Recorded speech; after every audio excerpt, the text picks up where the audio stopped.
All right, with this video for factoring, again, I'm going to start off with multiplying. So you know factoring is the opposite of multiplying something out.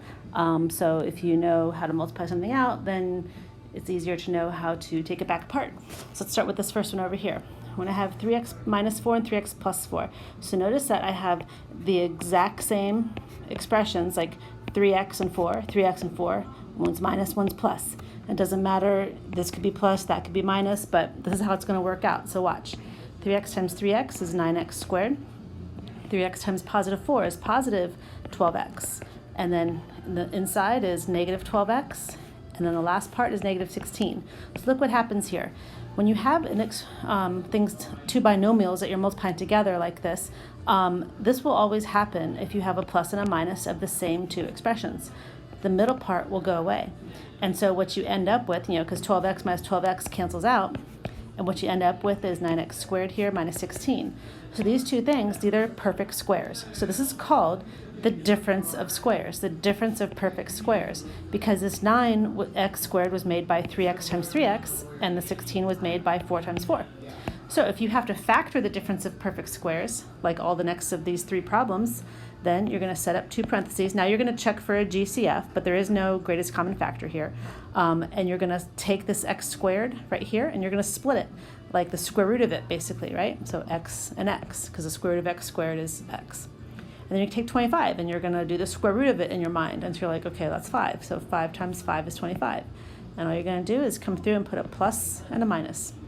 And just to do one last check, this makes negative 25 like I want. The outside is negative 5x. The inside is positive 5x. So those cancel, just like I need them to. Okay, so x squared minus 49, no GCF, so I put x and x, 7 and 7, plus minus, done. Over here, there's a little bit more to it, but 16x squared, the square root of 16 is 4, so I got 4x here and 4x here. 81 is 9, and then put a minus and a plus. So it doesn't matter if you put a plus or a minus and a plus. Now 36x squared minus 121, these are pretty large, and let me see. Okay, so this one is a 6, and this one is 11. 11 times 11. 6 and 11 has nothing in common. I was worried that there was a GCF here, but there's not. So 36 is 6x and 6x, because that's 36x squared. I have 11 and 11, a plus and a minus, and that's it. All right, so now we get to some harder factoring problems. And so all these things have a leading coefficient that's not 1. And so that's kind of like a special, like harder factoring versus when we had in what we're doing back here, all of these leading coefficients were a 1 right here, okay? So we didn't have a leading coefficient that wasn't a 1. So this makes it a little bit harder, but that's okay. We're just gonna guess and test. So I need to make up, now first of all, there's no GCF, so 2, 9, and 10 have nothing in common. So I need something that multiplies to 2x squared. So I'm gonna split up the x's, so I have an x and an x. And then I'm going to say to myself, well, 2 times 1. So 2x times x is 2x squared. That's done. So now I'm trying to make 10. So I write down things to make 10. 10 and 1, 5 and 2. Now there are other methods to do this, like some people teach the x factor, like you do 2 times 10 is 20, and you put the 9 down here, and you got to figure out a puzzle, like what goes here to make these things true. But I'm just going to do it like the old-fashioned way. So I'm going to steer away from using 10 and 1 because that one doesn't get used a lot just for no reason. I mean, it's just as likely to be the answer, but let's try 5 and 2. Now, one special thing to help you out. 2, 9, and 10 have nothing in common. So you may not put anything here that 2 goes into because you don't want to have a GCF. This problem doesn't have a GCF. So I'm going to use 5 and 2. That means I have to put the 5 here because I can't put the 2 there, and put the 2 over here. So let's check and see. This is 4x and this is 5x. Can 4x and 5x make 9? Yes, they can, if everything's positive. So let's do that. So I want 5 here and 2 there. Let's check them out. 4x, 5x. If they're both positive, that makes my 9x. So there I go, plus, and I still got positive 10. All right, so 3, 11, and 4 have nothing in common, so I'm ready to start factoring. To make 3x squared, I got it 3x and x. Now for 4. I got 2 and 2 or 4 and 1. So 2 and 2, if I try that in my mind, I'm like, okay, 2 here and 2 there. And sometimes you write it down and then you have to erase it. So you get 6x and 2x. Now 6 and 2 will not make 11. And if I switch the 2's, it doesn't change anything. So let's try 4 and 1. So I want to make 11. So I'm going to put the 4 here and the 1 there. Because look, 12 and 1, that makes 11 in some way.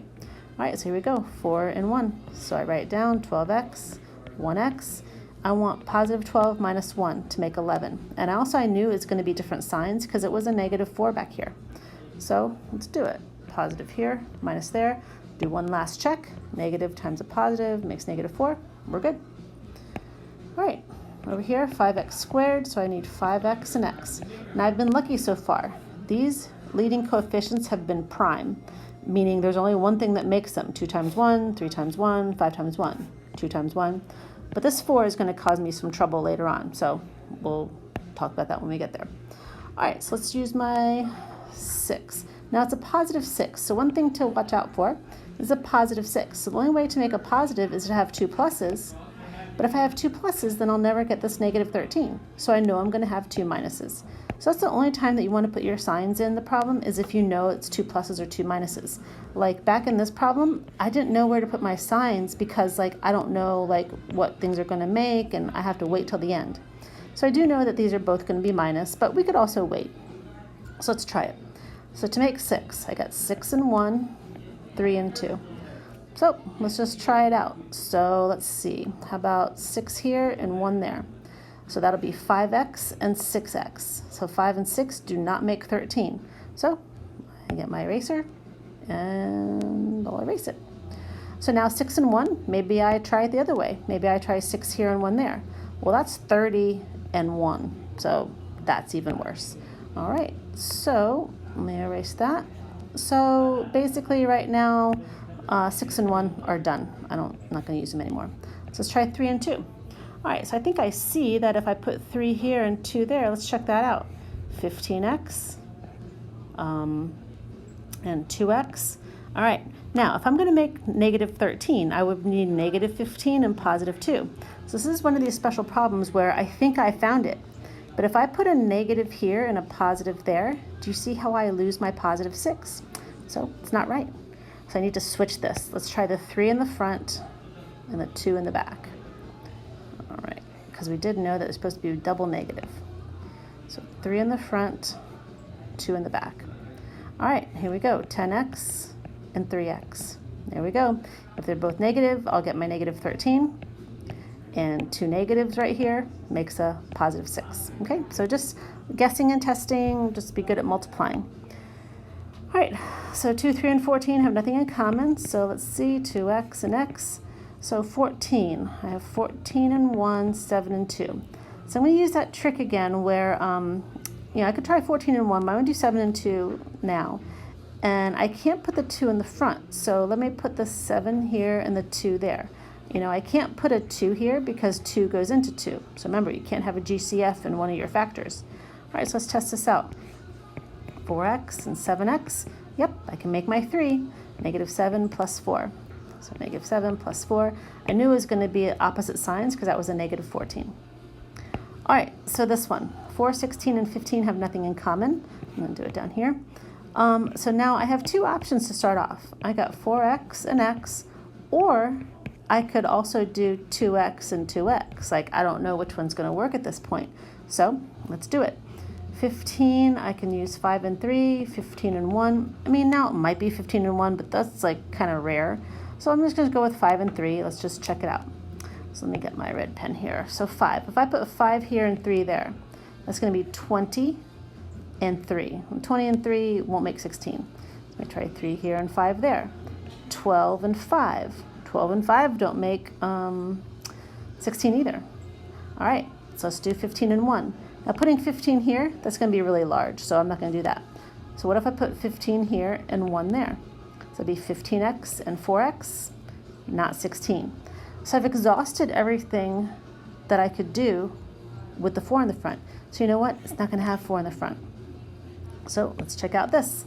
So let's do 5 and 3 here. So maybe I put 5 here and 3 there. Let's see, 6x and 10x.